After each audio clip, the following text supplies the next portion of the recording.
My name is Connor McClellan. I'm 20. I'm currently taking a Bachelor of Science at Dalhousie with the intention of majoring in psychology. It was the sleep disorder that brought me in to see the doctor first of all, and later on I was diagnosed with general anxiety disorder. After a while I was diagnosed with obsessive compulsive disorder as well.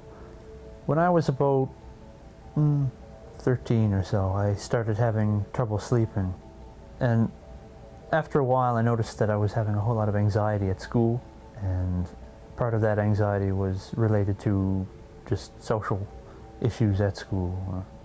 I was afraid of what it might mean if I was somehow different, what people would think, how I'd be judged. I felt kind of outcast, I suppose. It was around that time that I felt that I wasn't fitting in around other people. People, it seemed, were ignoring me. That only made the anxiety worse.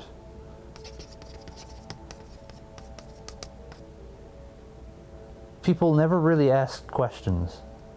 They just kind of assumed that something was wrong. If there's a scale of anxiety, most people would feel a 3 or a 4 at most, whereas I was going 7, 8, 9, simply from regular activities in the day. The sleep problems were only exacerbating those. For me, the anxiety manifested mostly in physical symptoms. I was mostly feeling sick, like I had a stomach flu of some sort. And it was at its worst in the morning when I needed to get out of bed and go to school. I felt safer at home. That was my comfort zone.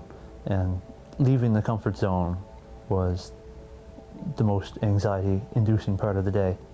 There were a few times in the first class or two when I felt very sick and ended up having to leave because I was going to throw up. And this happened every day for years. By the time I was in grade 8, the anxiety was so bad that I couldn't go to school anymore, and I lost contact with all of my friends. Grade 10 came along and I was at high school, and the anxiety worsened quite a bit there. There was a whole lot of other people, and people were coming and going, and my social life was not what I felt like it could be. Sleep was getting worse, anxiety was getting worse. When I was about 17, I was diagnosed with obsessive compulsive disorder. Obsessive compulsive disorder is the presence of obsessive thoughts, and often these thoughts can lead to compulsions to do something in order to lessen the frequency of these thoughts. I would have obsessive thoughts that I know weren't based in reality, but I would still feel that I needed to act on them. I was doing a lot of things that I wasn't normally doing. I was washing my hands a couple times an hour. I felt like I couldn't touch some objects or other people. I couldn't shake hands with other people. I was organizing things far too much, not in a normal manner. People around me didn't really understand what was going on. They didn't really see a reason for me to be washing my hands so often, or why I might want to turn the light off in a room that I wasn't even in, or why I favored certain numbers over others.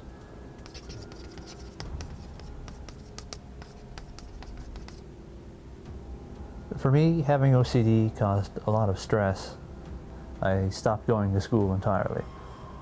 This time it lasted all of the rest of grade 10, all of grade 11, and all of grade 12. I completely lost contact with all of my friends.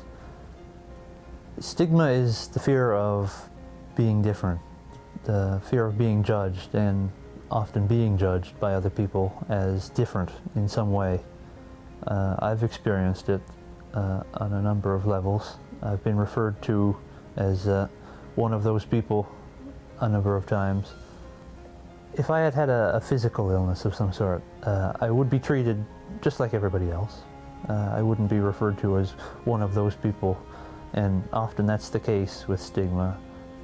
If somebody has a mental illness, either depression or anxiety or anything else, they feel that admitting that they have that is somehow a weakness.